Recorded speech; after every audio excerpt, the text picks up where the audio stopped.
نحمده ونصلي على رسوله الكريم اما بعد فاعوذ باللہ من الشیطان الرجیم بسم اللہ الرحمن الرحیم. حاضرین و سامعین السلام علیکم ورحمۃ اللہ وبرکاتہ. وعلیکم السلام. ہم اپنے پروگرام الدین الخالص لے کر ایک دفعہ پھر آپ کی خدمت میں حاضر ہوئے ہیں اور مولانا صاحب سے سوالات کا سلسلہ شروع کرتے ہیں. مولانا صاحب، ابھی ایک سوال موصول ہوا ہے کہ کچھ لوگ کہتے ہیں کہ دین کی تکمیل نبی کریم صلی اللہ علیہ وآلہ وسلم کی زندگی میں ہو گئی. امام حسین کا قیام تکمیل دین کے بعد کا واقعہ ہے، تو اس کا اتباع کیوں ضروری ہے؟ ذرا وضاحت فرما دیں.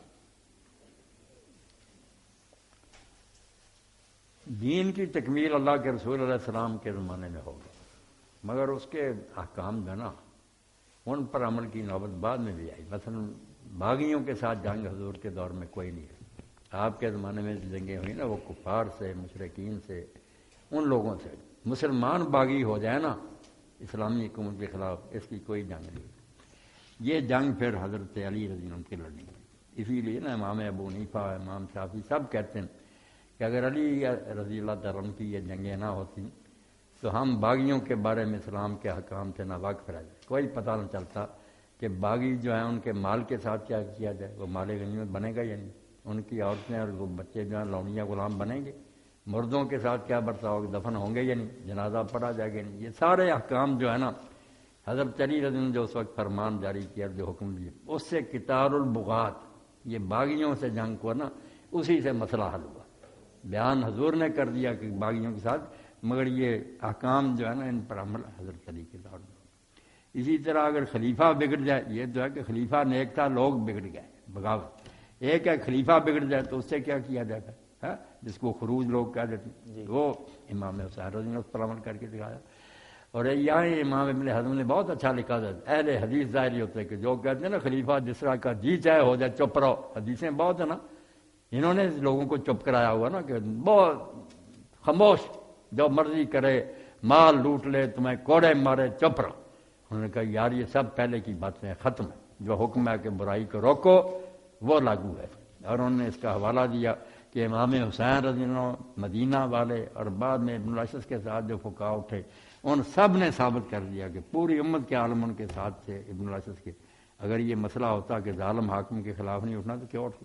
تو یہ مسئلے جو بیٹا ہے نا کہ حاکم بگڑ جائے اس سے لوگ کیا کریں گے، یا رعایا جو ہے وہ بگڑ جائے، حاکم ٹھیک ہو پھر کیا؟ قتال البغات اور ظالم حاکم کے خلاف خروج، یہ وہ چیپٹر ہیں جو علی اور حسین نے مکمل کی. مسئلے سارے حضور نے بیان کیے مگر عملاً انہوں نے کر کے دکھایا. یہ سوال کیا ہوا؟ جی، اسی کے ساتھ ایک ساتھی کا سوال ہے، وہ ناروے سے پوچھتے ہیں کہ قرآن پاک میں ایک جگہ آیا ہے کہ اے نبی ہم نے آپ کو قرآن اور سبع مثانی دی ہے. اس سبع مثانی سے مراد فاتحہ ہے کہ نہیں؟ اس کے بارے میں وضاحت فرما دیں اور یہ بھی بتا دیں اس کو سبع مثانی کیوں کہا جاتا ہے.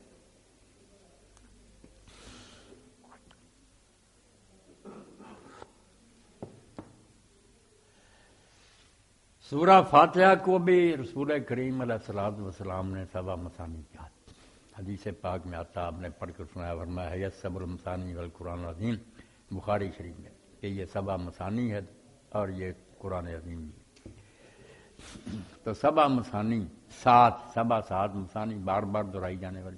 نماز میں ہم اس کو بار بار دہراتے ہیں ہر رکعت میں، اس لیے یہ 7 آیتیں ہو گئیں سبع مثانی. وہ 7 آیتیں جو بار بار دہرائی جاتی. مولانا صاحب ایک سوال آیا ہے کہ حضور نبی کریم صلی اللہ علیہ وسلم کا شجرہ نسب حضرت عبداللہ سے لے کر حضرت آدم تک تفسیروں کی کتابوں میں ہے اور اسے مولانا طارق جمیل صاحب بھی بیان کرتے ہیں. کیا حضرت آدم تک کیا یہ سندن ٹھیک ہے یا یہ تاریخ کا حصہ ہے؟ کہاں تک جا کر شجرہ نسب سندن کمزور رہ جاتا ہے؟ مہربانی کر کے وضاحت فرما دیں. اس میں تو شک نہیں کہ اللہ کے رسول علیہ الصلوۃ والسلام حضرت اسماعیل علیہ السلام کی اولاد سے ہیں، پھر ابراہیم علیہ السلام کی نسل سے ہیں، نوح علیہ السلام کی ہیں، آدم علیہ السلام کی ہیں. یہ سب باتیں ٹھیک، مگر یہ شجرہ نسب جو ہے نا، نام لیتے ہیں کہ فلاں فلاں فلاں، یہ صرف عدنان تک ہی.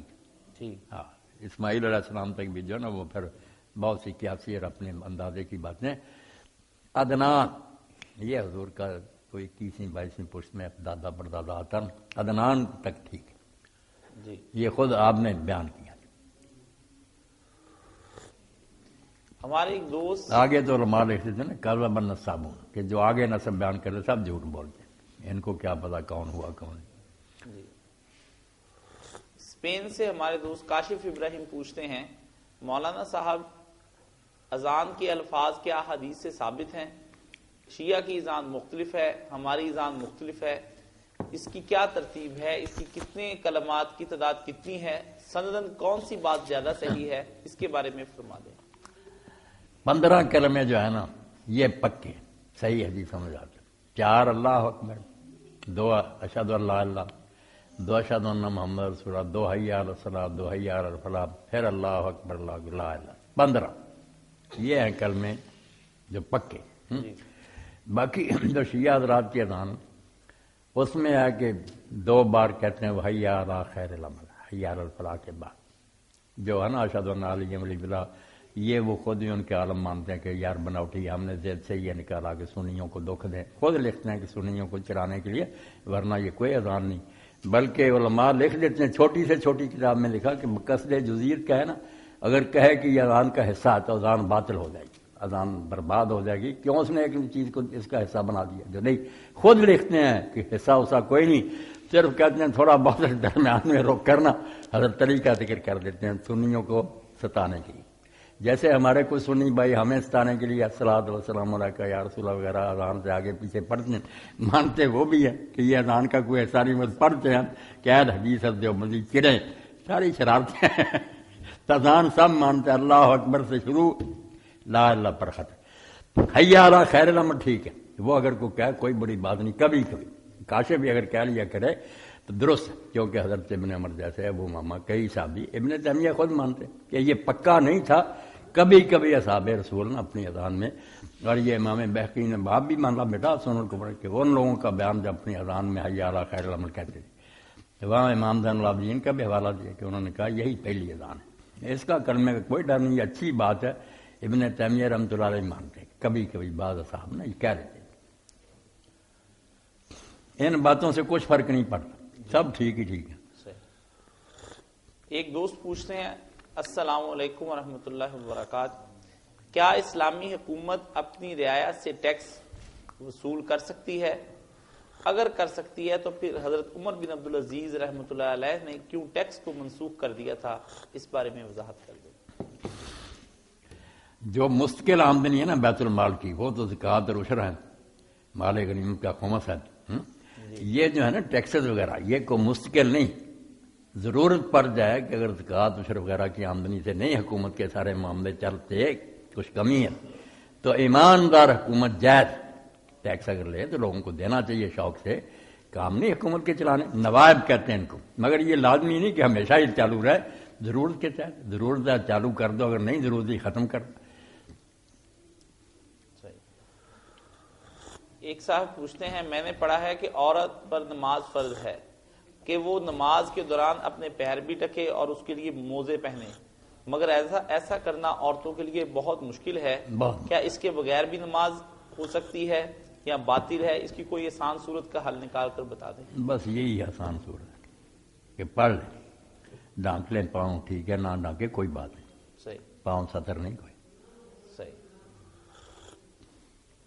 دبئی سے ایک صاحب پوچھتے ہیں مولانا صاحب اسلام کے سیاسی نظام کے خد و خال کیا ہیں؟ کیا اس کی بنیاد سلیکشن ہے یا الیکشن ہے؟ اس میں اسمبلی کا وجود بھی ہے یا نہیں؟ کیا یہ وفاقی نظام ہے یا صوبائی؟ برائے مہربانی اس پر کوئی کتاب بھی تجویز کرے اور اپنی رائے کا اظہار بھی فرما دیں. یہ تو کتاب ہی آپ پڑھیں گے سارا کو پتہ لگی، اتنی باتیں. جی مختصر یہ سمجھیں کہ اسلام کا نظام جو ہے نا وہ شورائی ہے. شورائی مطلب امت کے مشورے سے بنے گی حکومت. اس کو جمہوریت کیا ہے، سلیکشن کیا ہے، الیکشن کیا ہے، جو مرضی کیا ہے. جو حاکم لوگوں کی مرضی کے بغیر حکومت کر رہا نا وہ غاصب اور ظالم ہے، کسی کو حق نہیں. باقی جو ہے نا کہ پبلک نیک نہیں تو پبلک کو نیک بناؤ. پھر دینی جماعتیں کوشش کریں کہ ووٹ دینے والے نیک بنے.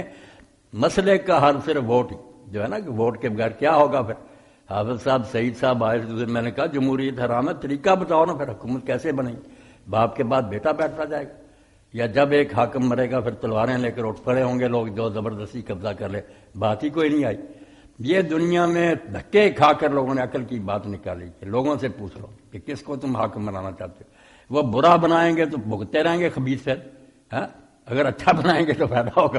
مگر حکومت آپ صاف سن لیں، اگر نبی بھی وقت کا ہوگا نا نہیں حکومت کر سکے گا، اگر لوگ راضی ہوں کس طرح کرے گا وہ؟ جب اس کو مانتے ہی نہیں، ٹیکس نہیں دیتے، اس کے حکم پر جہاد نہیں کرتے، وہ ناکام ہو جائے گا۔ اس لیے نبی آئے دین بتاتے رہے، حکومت نہیں کرتے۔ حکومت وہی کر سکتا ہے جس پر زیادہ تعداد پبلک کی خوش ہو، دل و جان سے اس کے لیے دعائیں کریں، اس کا حکم مانیں، اس سے محبت کریں۔ یہ کہ بالکل نیچرل بات ہے۔ اب حکمران لوگ نیک بنائیں، لوگوں کو نیک بناؤ، ان کو سکھاؤ کہ ووٹ بھائی یہ صحیح تو حال یہی جو حضرت عمر رضی اللہ نے کہہ دیا نا، سب یہ جو ہے نا دعویٰ وغیرہ سب توبہ کریں۔ حضرت عمر رضی اللہ نے جب سنا اپنے آخری حج میں کہ لوگ کہتے ہیں عمر جس دن مرے گا نا ہم طلحہ کا ہاتھ پکڑیں گے، اس نے بھی تو ابو بکر کا پکڑ لیا تھا، کسی سے مشورہ نہیں کیا، اس کی بھی حکومت بنا لیں گے طلحہ کی۔ تو آپ نے چاہا کہ مکے میں خطبہ دیں تو لوگوں نے کہا یہاں ہر قسم کے لوگ ہیں، پڑھے ان پڑھے، یہاں نہیں ٹھیک، مدینہ جا کر سمجھدار لوگوں میں یہ لیکچر ہونا چاہیے۔ آپ مدینہ میں آئے، پھر حضرت ابن عباس کہتے ہیں میں اس دن مسجد میں پہلے جا کر ممبر کے پاس بیٹھ گیا کہ آج عمر جو باتیں کہے گا یہ ساری زندگی نہیں کی۔ وہاں پھر آپ نے تقریر کی، وہ بھی سمجھایا سارا معاملہ کہ حضور کے بعد حال کیا تھا، کہ اگر نہ فیصلہ کر کے ہم وہاں سے اٹھتے تباہی ہو جاتی۔ آپ جنازہ اسی سے کہتا حضرت عمر نے یہ تو کہتے ہیں نا صحابہ نے کہا منافقین جو تھے مدینہ بھرا ہوا تھا اور وہ موقع کی تار میں تھے کہ جنگ برپا کرے، اور انصار کو بھی انہوں نے اٹھا دیا کہ تمہارے ہوتے ہوئے اور خلیفہ کون بن سکتا۔ انصار جمع ہو گئے، ہم میں سے ساتھ میں وہ تو ایسے حالات پیدا ہو گئے تھے کہ عمر اگر ہاتھ نہ پکڑتے رضی اللہ عنہ تباہی اسی وقت جنگ چھڑ جانی تھی، حضور کا جنازہ پڑا رہ جانا۔ یہ سنا کر انہوں نے کہا وہ ہنگامی حالات تھے، اب نہ ابو بکر جیسا ہے کوئی آدمی کہ لوگ اس کو مان لیں، اس کو بھی وہ ایسا تھا کہ سب مان لیں کہ اچھا آدمی ہے۔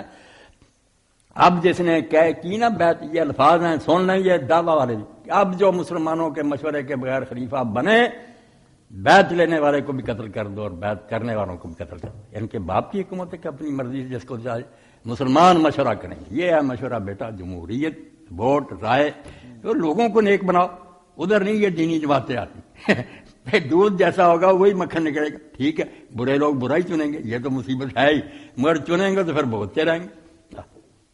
بنانا یہی پڑے گا کہ لوگوں کو ہم خیال بناؤ، سارے نہیں بن سکتے، اچھے سمجھدار لوگوں کو قائل کرو، باقی لوگ ان کے پیچھے ہی ہوتے ہیں۔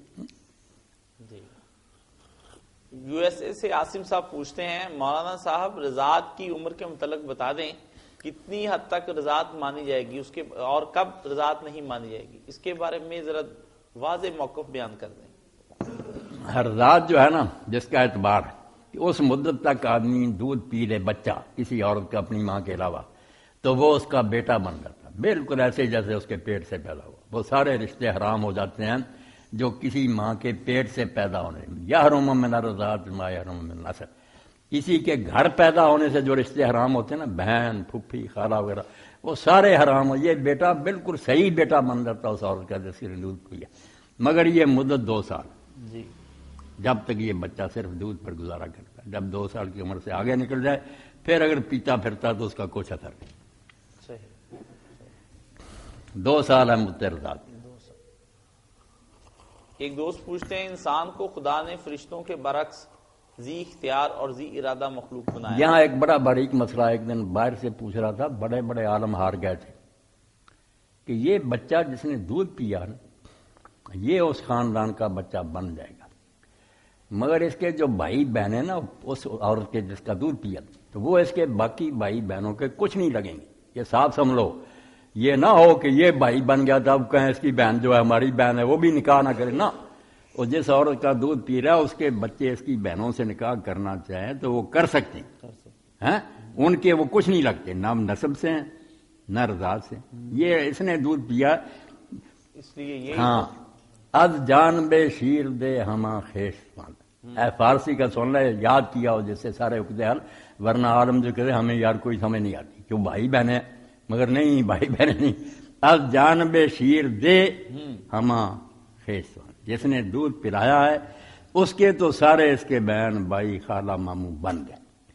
بس جان بے شیر خار فقط زوجان کو، جس نے دودھ پیا یہ خود اور اس کی بیوی اور آگے جو اس کی اولاد ہے، یہ صرف ان کے لگتے ہیں، یہ رشتے حرام ہو گئے۔ اس کے جو باقی ہے نا بھائی بہنیں دوسری خالہ وغیرہ، وہ اس دودھ پلانے والے کی اولاد کے کچھ نہیں لگتے۔ ہاں، بس جان بے شیر خار، جس نے پیا ہے فقط زوجان و فرو، خامد اور بیوی اور جو ان کی اولاد ہے، یہ ہے اس خاندان کے ساتھ ان کا رشتہ ہو گیا۔ باقی جو ہے نا اس کے وہ کچھ نہیں، ان سے کریں رشتے۔ دوست پوچھتے ہیں کہ انسان کو خدا نے فرشتوں کے برعکس ذی اختیار اور ذی ارادہ مخلوق بنایا، اور ساتھ ہی بہت سی پابندیاں اور احکامات دے کر اس انسان کے اختیار کو سلب بھی کر لیا۔ انسانی نفس اب بے شمار پابندیوں میں جکڑے جانے کے بعد ذی اختیار نہیں رہ سکتا۔ اس فلسفے پر برائے کرم روشنی ڈالیے۔ بچہ دے گیا یہ پرچی کہ فرشتوں کو اختیار نہیں دیا، انسان کو دیا مگر چھین بھی لیا، پھر پابندیاں لگا دی، یہ کر یہ نہ کر۔ اچھا،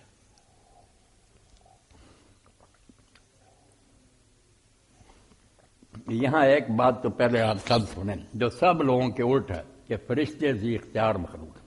فرشتوں کو جو کہتے ہیں نا مختار نہیں، بالکل غلط بات ہے۔ فرشتے جن اور انسانوں کی طرح مختار ہیں، وہ نیکی بھی کر سکتے ہیں، بدی بھی کر سکتے ہیں۔ ایک تو یہ پلے معنی بات، اگر اختیار نہ ہوتا تو جو اللہ کہتا ہم نے انہیں سجدے کا حکم دیا، فسجدت الملائکۃ کلھم اجمعون، سب کے سب فرشتوں نے اکٹھا سجدہ کیا۔ یہ تعریف کرنے کا کیا تو، اگر وہ بے بس ہیں انہیں کرنا ہی تھا تو یہ تعریف کا کیا فائدہ؟ نہیں، تعریف کی کہ شاباش ہے، وہ اول نمبر آئے کہ سب نے سجدہ کیا، کلھم، سب کے سب، اور یہ بھی کہ اکٹھا، آگے پیچھے بھی نہیں کہ کچھ نے پہلے کر دیا کچھ نے بعد میں دیکھ کر کیا، ایسا بھی نہیں، سب یکدم سجدے میں گئے، اول نمبر۔ دوسری پارٹی فیل، شیطان اور اس کے ساتھی انکار کر دیا۔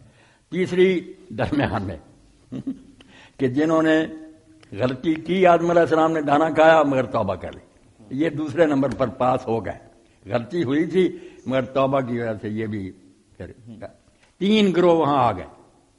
فرشتے اول نمبر، پہلے ہی حکم مانا، آدم دوسرے نمبر پر کہ غلطی کی توبہ کر لی، شیطان اور اس کے چیلے مردود کہ غلطی کی اور ڈٹ گئے کہ نہیں توبہ کر۔ تو فرشتے با اختیار ہیں، بالکل ان میں یہ نہیں کہ اختیار نہیں، سب کچھ اختیار ہے، مگر یہ ان کی نیکی ہے۔ لا یعصون اللہ ما امر، پڑھے لکھے لوگ کہ تعریف کیوں اللہ کر، اگر وہ کر ہی نہیں سکتے کہ وہ اللہ کے حکم کی نافرمانی نہیں کرتے، وَيَفْعَلُونَ مَا يُؤْمَرُونَ، جو حکم دیا جاتا وہ کرتے، شاباش، بہت اعلیٰ، عباد مکرم، نیک بندے۔ تو یہ فرشتوں کو گرائے نا کہ اختیار کوئی نہیں، یہ مشینیں نہیں، وہ بالکل اختیار ہے مگر وہ حکم مانتے، نیک۔ جو کہتے ہیں کہ انسان کو اختیار دیا چھین لیا، وہ چھین نہیں لیا، پابندیاں ہی تو نشانی ہے اختیار کی۔ اختیار جو ہوتا پابندی اس پر لگتی، جو پہلے بے بس ہو اس پر پابندی کیا لگنی؟ میں کہتا کاش جھوٹ نہ بولنا، تو جھوٹ بول سکتا ہے نا، تبھی کہتا اگر تو بول ہی سکتا تجھے پابندیاں خود دلیل ہے کہ انسان با اختیار ہے، مگر اس کو بتایا جاتا کہ یہ کام کرنے ہیں، یہ کام نہیں، آپشن ہے نا اس کے پاس، دونوں کر سکتا تو اچھی بات، پھر بات خدا بتاتا کہ یہ فائدے کے کام کرو۔